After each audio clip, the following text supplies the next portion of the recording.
Continuamos hoy estudiando el capítulo 2 de los Hechos de los Apóstoles. Y en nuestro programa anterior estábamos hablando de la venida del Espíritu Santo.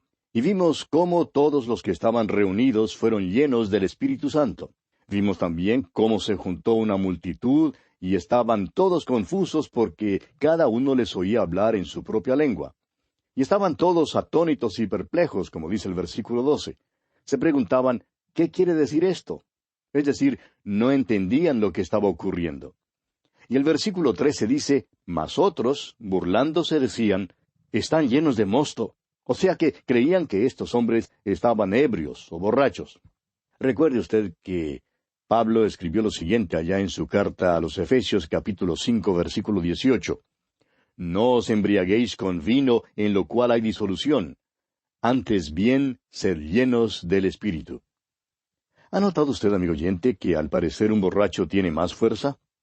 Ciertamente es más locuaz. Quizá muchos de nosotros necesitamos la plenitud del Espíritu Santo hoy en día para ser más locuaces. No necesitamos hablar en lenguas, sino a hablarles el Evangelio a otras personas. Esa es la clase de movimiento de lenguas que necesitamos hoy en día. Y a propósito, necesitamos un movimiento de lenguas, es decir, un movimiento de nuestras lenguas, para dar el Evangelio en el idioma que el hombre puede comprender. Esto es de suma importancia. ¡Qué día maravilloso fue este de Pentecostés! Fue el día cuando el Espíritu Santo vino para llamar un cuerpo de creyentes. El día antes de Pentecostés no había ninguna iglesia. El día después de Pentecostés ya había una iglesia. Así como la fiesta de Pentecostés en el Antiguo Testamento siguió 50 días después de la fiesta de las primicias, de la misma manera, 50 días después que el Señor Jesús resucitó de los muertos, el Espíritu Santo vino para llamar a un cuerpo de creyentes. Y llegamos ahora a la respuesta de Simón Pedro, que constituye el primer sermón en la edad de la iglesia. Y Pedro se para y contesta la mofa, que dice que están llenos de mosto. Veremos que tomó su texto del libro del profeta Joel. Leamos los versículos 14 y 15 de este capítulo 2 de los Hechos. Entonces Pedro, poniéndose en pie con los 11, alzó la voz y les habló diciendo, varones judíos y todos los que habitáis en Jerusalén, esto os sea notorio, y oíd mis palabras. Porque éstos no están ebrios como vosotros suponéis, puesto que es la hora tercera del día. Ahora creemos que necesitamos volver y reconocer a los que estaban en la congregación.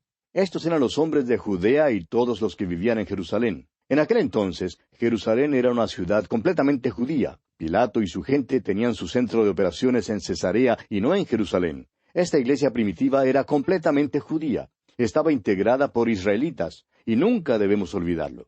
Nuestro Señor había dicho que el Evangelio debía ser predicado en Jerusalén, luego en Judea, en Samaria y hasta lo último de la tierra, según leímos allá en el capítulo 1, versículo 8 de este libro de los Hechos. Debemos reconocer, una vez más, que este ha sido el movimiento de la Iglesia desde aquel día hasta el presente.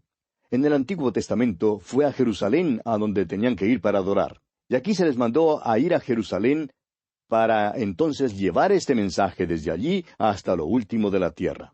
Pedro, pues, responde a los que se burlan, diciéndoles que esto que ocurría no era resultado de la embriaguez. Está hablándole al cínico y le señala la hora del día. ¿Esta no era hora de estar ebrios? Pedro ahora les habla a los judíos usando la propia escritura de ellos y les dice aquí en el versículo 16, mas esto es lo dicho por el profeta Joel. Pedro hace uso de esta profecía como una respuesta a los burladores cínicos. Note usted que dice, esto es lo dicho, es decir, esto es similar y semejante a aquello que todavía ha de venir. No dice que este es el cumplimiento de lo que fue dicho por el profeta Joel. Está diciendo, ¿creen que esto es algo raro o extraño? Pues bien, tenemos una profecía que dice que estas cosas pasarían. Y Pedro sigue hablando desde la profecía de Joel. Y nos alegramos que Simón Pedro citara tanto de este texto como lo hizo, porque deja en claro que no trataba de decir que esta profecía se había cumplido allí en ese entonces. Ahora, ¿qué es lo que ha de venir?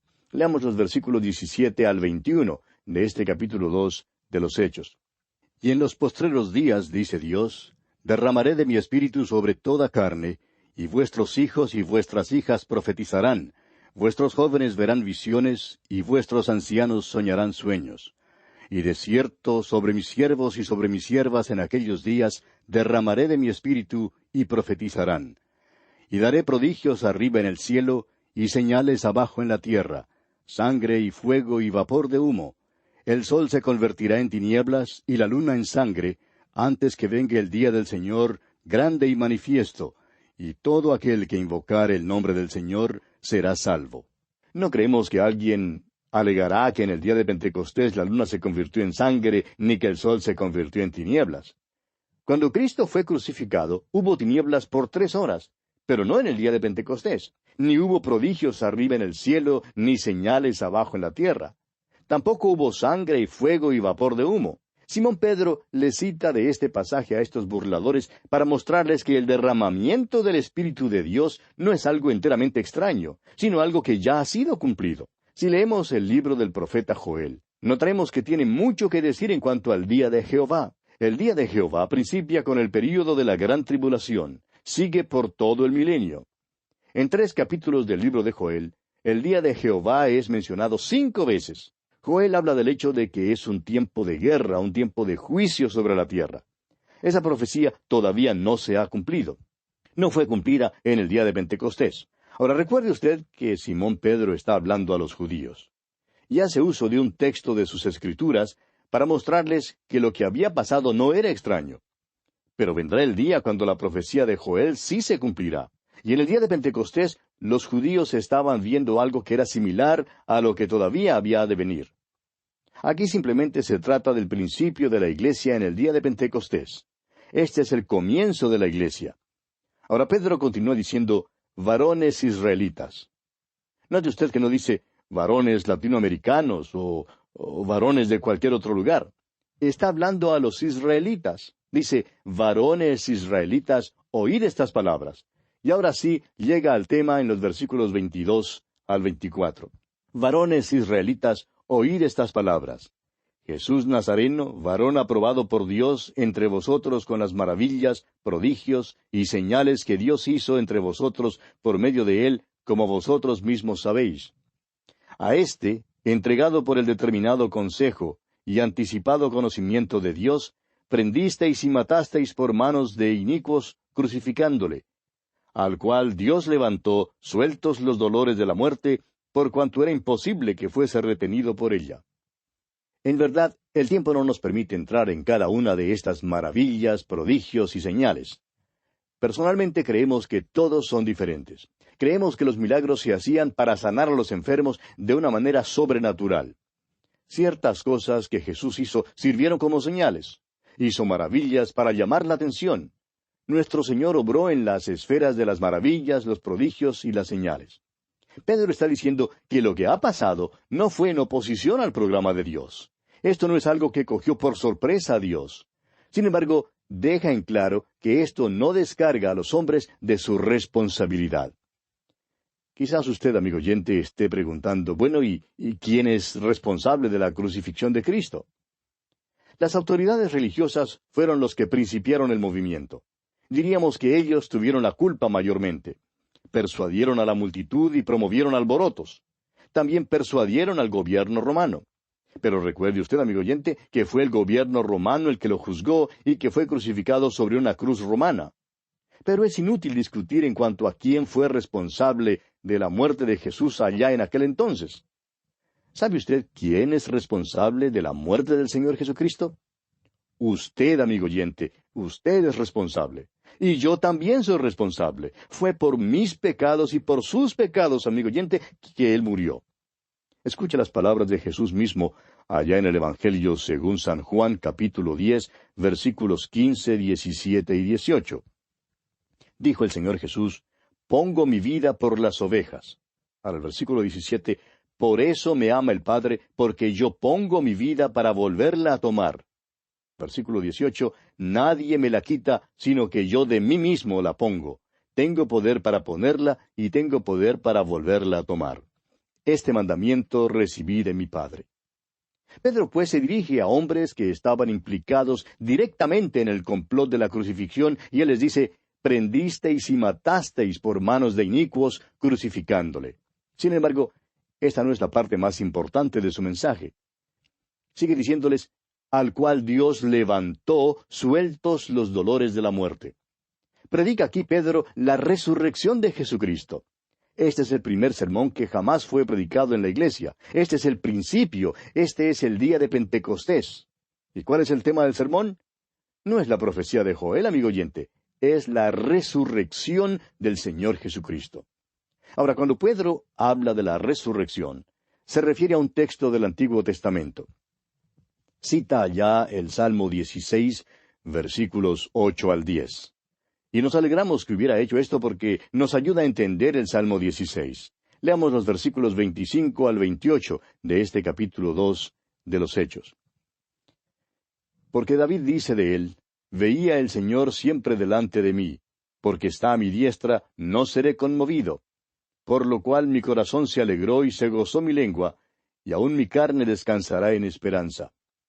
Porque no dejarás mi alma en el Hades, ni permitirás que tu santo vea corrupción. Me hiciste conocer los caminos de la vida, me llenarás de gozo con tu presencia. En el Salmo 16, David está hablando en cuanto a la resurrección de Cristo. Esta ahora ha sido cumplida. La interpretación de este salmo es dada por Simón Pedro, quien es lleno del Espíritu Santo. Y continuemos ahora con el versículo 29.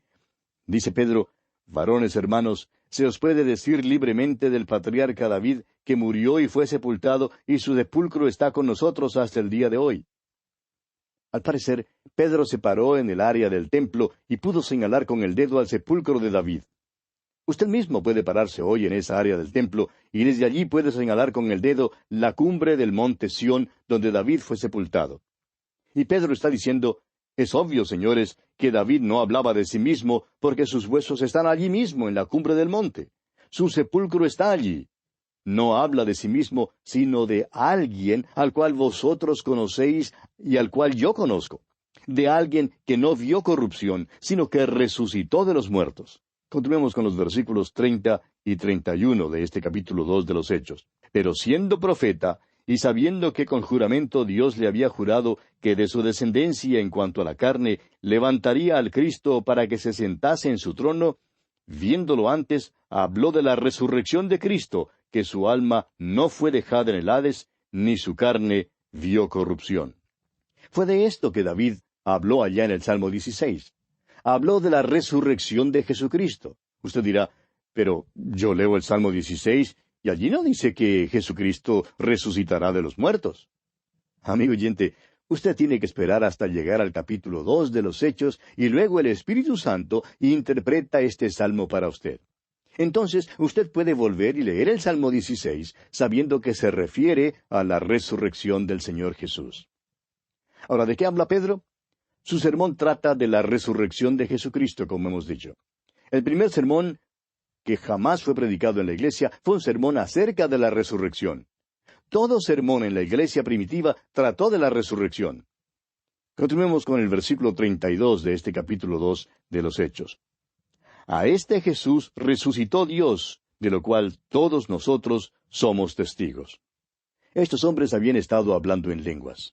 Ahora Pedro le dice a la multitud que se juntó allí en aquel día, esto que habéis visto ha tenido lugar porque Jesús fue levantado de los muertos. Y continúa en los versículos 33 al 35 diciendo, así que, exaltado por la diestra de Dios, y habiendo recibido del Padre la promesa del Espíritu Santo, ha derramado esto que vosotros veis y oís. Porque David no subió a los cielos, pero él mismo dice, dijo el Señor a mi Señor, siéntate a mi diestra, hasta que ponga a tus enemigos por estrado de tus pies. Los santos del Antiguo Testamento no ascendieron a los cielos. Si había alguno de ellos que pudiera ir al cielo, de cierto que ese era David. Pero David no ha subido a los cielos, amigo oyente, porque los santos del Antiguo Testamento serán levantados algún día para vivir acá en la tierra. ¿Ve usted? Es la iglesia la que será levantada a la nueva Jerusalén. Se dice en cuanto a los creyentes hoy en día que cuando mueren están ausentes del cuerpo y presentes al Señor. Según lo dice el apóstol Pablo, allá en su segunda carta a los Corintios capítulo 5 versículo 8. Pedro, pues, expone con claridad que David no subió a los cielos. Luego cita del Salmo 110 versículo 1, y les está mostrando que Jesús está a la diestra de Dios. Estará allí hasta cuando vuelva para establecer su reino. Pero mientras está a la diestra de Dios, todavía obra en el mundo. Continúa Pedro hablando en el versículo 36 y dice, «Sepa pues ciertísimamente toda la casa de Israel, que a este Jesús, a quien vosotros crucificasteis, Dios le ha hecho Señor y Cristo». Pedro está predicando la resurrección de Jesucristo, amigo oyente. Cristo murió por nuestros pecados, pero resucitó. Y veamos entonces lo que ocurre aquí en los versículos 37 y 38 de este capítulo 2 de los Hechos. Al oír esto, se compungieron de corazón y dijeron a Pedro y a los otros apóstoles, «Varones hermanos, ¿qué haremos?» Pedro les dijo, «Arrepentíos y bautícese cada uno de vosotros en el nombre de Jesucristo para perdón de los pecados, y recibiréis el don del Espíritu Santo». Tenemos aquí una gente que tenía las Escrituras del Antiguo Testamento. Habían oído el mensaje y habían recibido las profecías. Han estado prosiguiendo en una sola dirección, pero alejándose de Dios, aunque tenían una religión que les había sido dada por Dios mismo. Y ahora se les dice que tienen que arrepentirse. Es decir, necesitan dar media vuelta, necesitan cambiar de dirección y entrar en el camino de Dios. Tenían también que ser bautizados. El bautismo en agua sería la evidencia de que se habían arrepentido, de que habían acudido a Cristo y habían colocado su confianza en Él. No debían ya traer un sacrificio para ofrecerlo en el templo.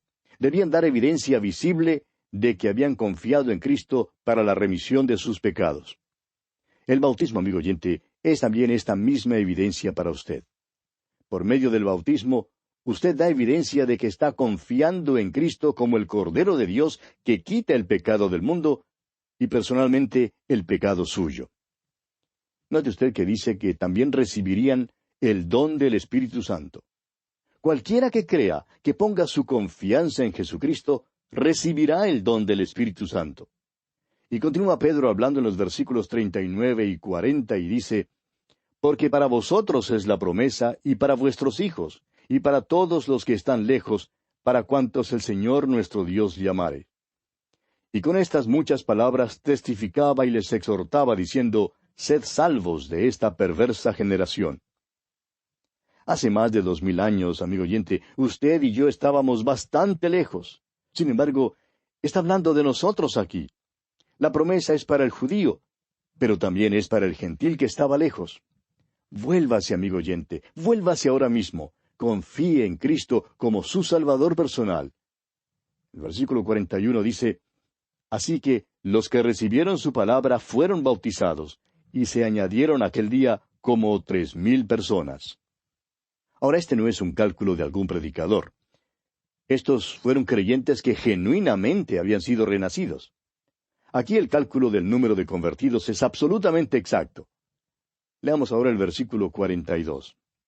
«Y perseveraban en la doctrina de los apóstoles, en la comunión unos con otros, en el partimiento del pan y en las oraciones». Tenemos aquí 4 marcas visibles de la iglesia local, y son, primero, perseverancia en la doctrina de los apóstoles. Dice aquí que estas personas perseveraban en la doctrina de los apóstoles. La marca de una iglesia no es cuán alta es su torre, ni el sonido de su campana, ni es si el púlpito queda en el centro o no, ni dónde están los bancos en la iglesia. Lo importante, amigo oyente, es si se adhiere a la doctrina de los apóstoles o no. Esa fue una de las marcas de la iglesia visible. En segundo lugar, tenemos la comunión. Compartían las cosas de Cristo. En tercer lugar, se menciona el partimiento del pan. El partimiento del pan es más que simplemente celebrar la cena del Señor.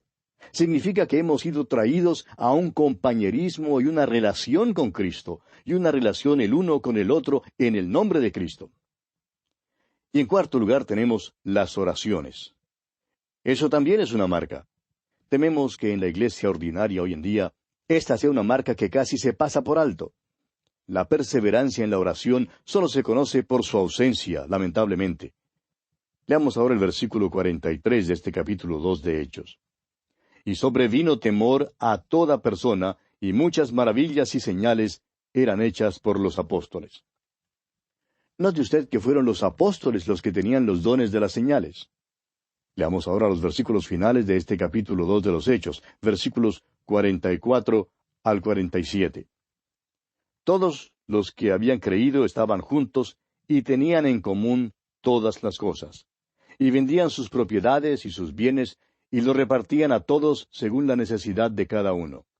Y perseverando unánimes cada día en el templo y partiendo el pan en las casas, comían juntos con alegría y sencillez de corazón, alabando a Dios y teniendo favor con todo el pueblo.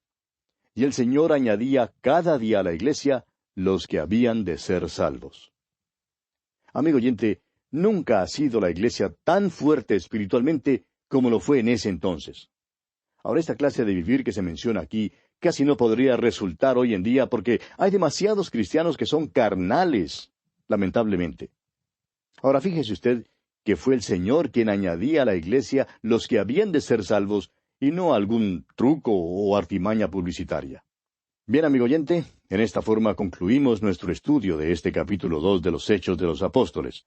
Dios mediante, en nuestro próximo programa entraremos a estudiar el capítulo 3, donde tenemos el primer milagro de la iglesia y el segundo sermón de Simón Pedro. Será hasta entonces, amigo oyente, quiera el Señor bendecirle abundantemente.